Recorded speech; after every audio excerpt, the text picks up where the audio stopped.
Thank you very much. Yeah, Legionella control in spa pools and hot tubs. Don't want to put you off.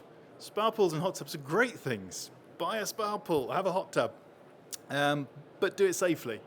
And we had a presentation upstairs just a couple of hours ago from one of the guys that was involved as an expert witness in the prosecution for a spa pool that was on display.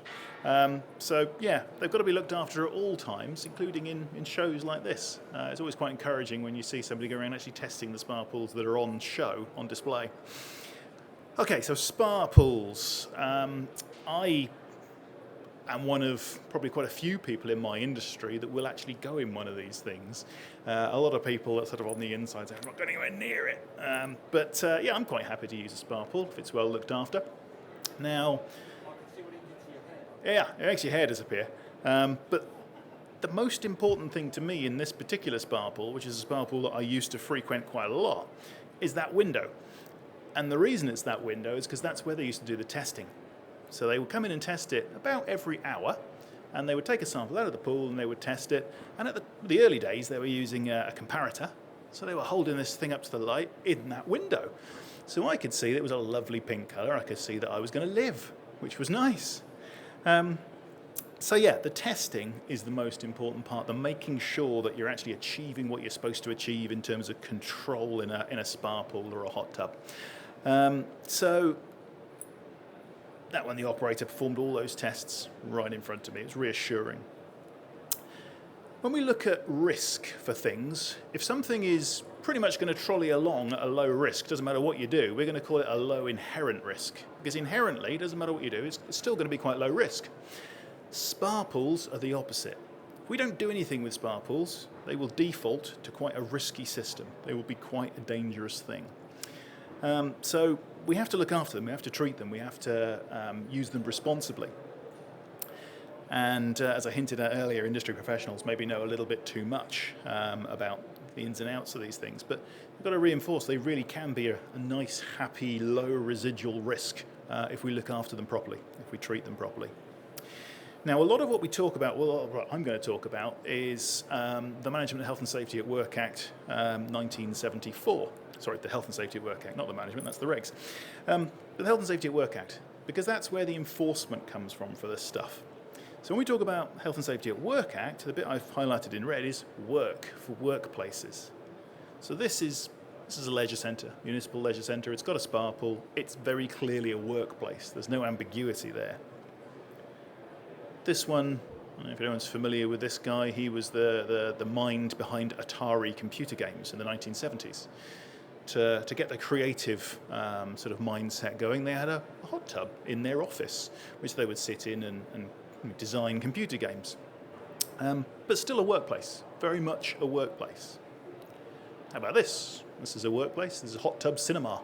Don't see that very much anymore. It was a very short-lived phenomenon, but a bunch of inflatable hot tubs in a warehouse with a big TV screen or a big projector screen showing movies.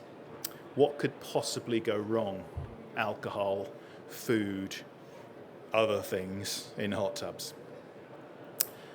But when we talk about workplaces, we sometimes get a little bit blurry when we start to look at things like this. Now, these are two of those I've stayed in because they are holiday lets.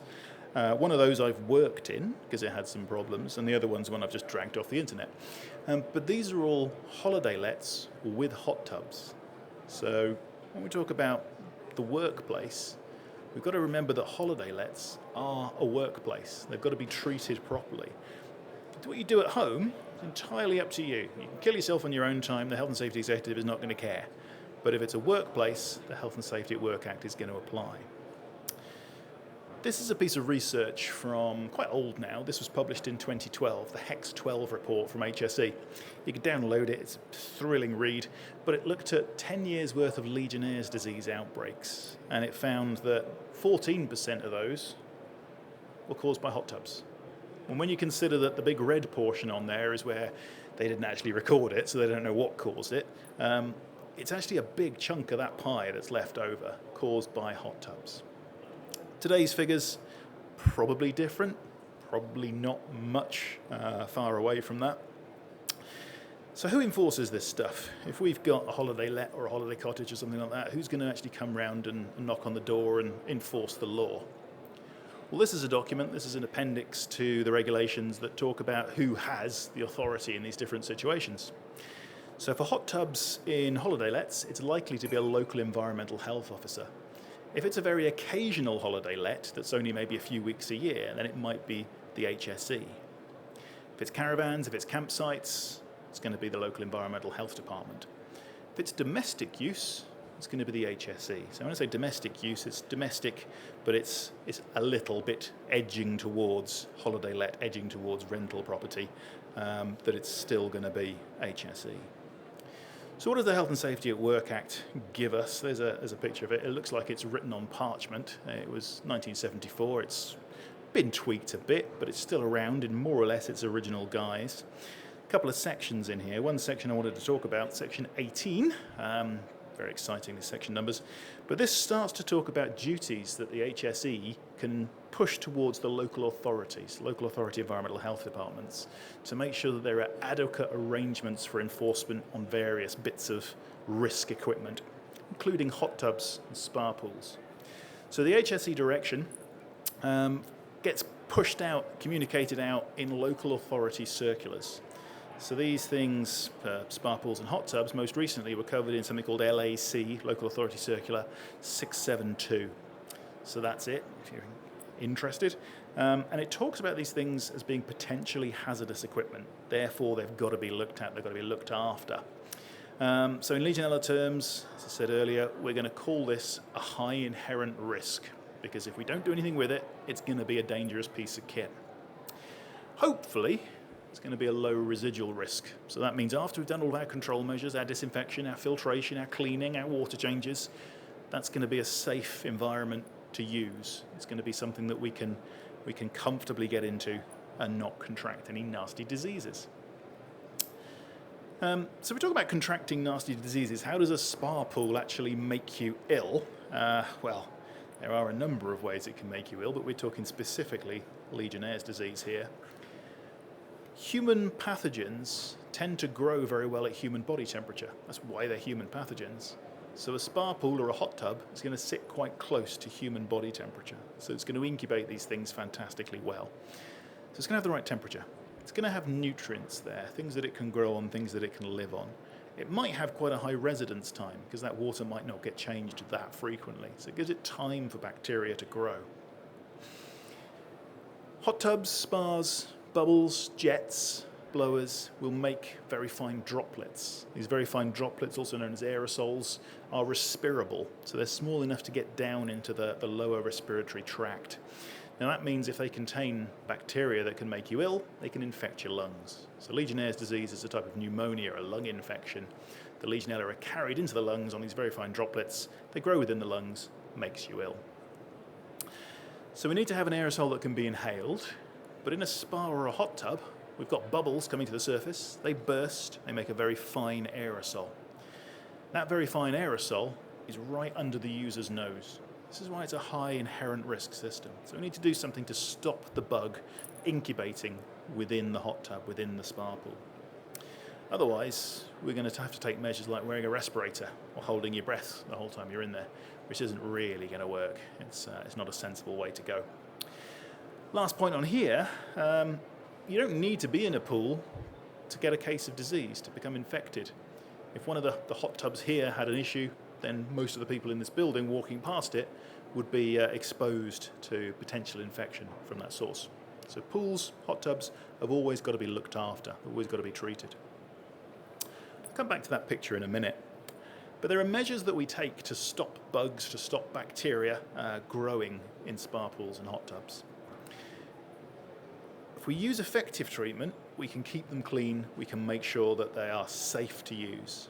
This normally consists of things like chlorine, things like bromine. There are lots of other things here on the floor today. UV is one. There was one which I think used to use magic, as far as I could tell. But always challenge these things, look for validation on these things, and make sure they do actually do what they're supposed to do. Chlorine, bromine, been around for donkey's years, and we can be fairly comfortable they're going to work. Other things need to be sure that they're actually going to do what they say on the tin. We are also, part of our treatment, going to replace some water. So we're going to make sure that we've got a change of water, fresh water coming in depending on the bather load. We're going to filter the water that's going around to take out particulates. They're going to act as nutrients for bacteria, so we're going to take those out. Legionella likes to grow in dirty systems, doesn't grow particularly well in clean systems. So we keep the system clean, we're less likely to grow Legionella. So we physically clean the things as well. Like the guys in this picture are doing. They're scrubbing it down, they're vacuuming it. You don't normally get 4 people to come and clean a hot tub. It's normally 1. They don't look anywhere near as happy as that normally, but there is a context to that picture. And then the last part of treatment is to monitor for effectiveness, to sample, to test the chemicals that you've put in there and are they present, make sure there are no byproducts, look for bacteria, general bacteria, look for specific bacteria like Pseudomonas aeruginosa, like Legionella. Okay, so let's come back to these holiday lets then, a couple of little examples and case studies. This picture was kind of effectively a holiday let, although these guys weren't on holiday. It was a water treatment company I used to work for. We used to rent sort of a Cluedo mansion. Occasionally people did get murdered, but it was a big mansion, lots of bedrooms, usually a dozen or so. And we'd put graduate trainees up in this thing for a week or a couple of weeks, and we'd do intensive training in water treatment. And by the time they came out the end, they certainly knew how to clean a hot tub. But we had a hot tub in one of these, and we opened the hot tub up, and it was not in the best of condition, let's say. The water wasn't looking great. And we did a bit of unplanned practical training. We tried to get a reserve of a halogen into this hot tub. Theoretically, we'd put in more than 500 parts per million, so that's quite a bit. The actual thing that we actually managed to measure was less than 1 ppm. And that was due to the contamination that was in this hot tub that had been sat for months and months without any proper treatment. So we drained it, we cleaned it, we managed to get it to work. But if we'd been normal people, then, because clearly they're not normal people, if we'd been normal people, we might have got straight into that hot tub. We might not have had quite a good time afterwards. These are some holiday lodges. Now, I'll just drop back to that previous slide. Theoretical, greater than 500 parts per million. Actual achieved, less than 1 part per million. Because the stuff we're putting in to kill the bugs is being consumed by the contamination that's there. In this scenario, what they did was they worked out that their spa pools, or their hot tubs on these lodges, were a certain volume of water. They then calculated how much chlorine they were going to need. They then added that chlorine. Nobody actually tested how much they'd achieved in there. So they were probably getting nothing, or next to nothing, because it would have been taken out by the contaminations. Why it's important to test. They also hadn't assessed risk, and they didn't have a normal operation plan or an emergency action plan. So when they started to get complaints of skin rashes, they really didn't have a clue what to do with these hot tubs. This is a holiday let, another training scenario. Went to do some training with the maintenance teams out in the Alps.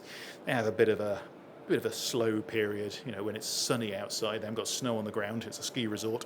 They haven't got a lot to do. But this was a hot tub on the balcony of one of these ski chalets, and we stayed in September, so just before the ski season was about to start. And it hadn't been used, hadn't been emptied, hadn't been treated between ski seasons. So it'd been sat there for about 6 months, just stagnating. When we opened the lid on this thing, there were tendrils of sort of green slime coming up with the lid. That isn't a picture of it. I don't have a picture of it. That's the Welsh Alps rather than the French Alps that we were in. Okay, so there's the examples. Let's look at some enforcement stuff. If an enforcement officer comes and looks at a hot tub, at a spa pool, or any health and safety scenario, they form something called an initial enforcement expectation, what they think good looks like. And for hot tubs and spa pools, what they're going to be looking at is HSG 282. So they'll be looking at that as the established guidance to say, this is what good looks like, this is what it should be, this is what you should be doing. There are various paragraphs in here, I'll just pop up a few. These are the ones that really sort of speak to the expectations for treatment, the expectations for management that an enforcement officer will probably have if they come knocking on the door. So those are the things the actions that are taken, the interventions that are taken that actually control growth of bugs, growth of things you don't want in the spa pool, in the hot tub. This is from HSG 282, this is table 1. There's 2 columns here, there's commercial stuff and there's domestic types that are being used in a commercial setting, if you like, in a business setting. And that's these ones over here on the right. Now, twice daily checks in an Airbnb that has a spa pool, I would suggest that's probably a bit optimistic. I did do some work a couple of years ago with a Scottish local authority that were focusing on this and trying to nail these down, and they did find that towards the end of their interventions program they managed to get a lot of those holiday lets to actually instigate twice daily checks. But twice daily checks is quite a lot of work, particularly if you've got guests staying in an Airbnb or something.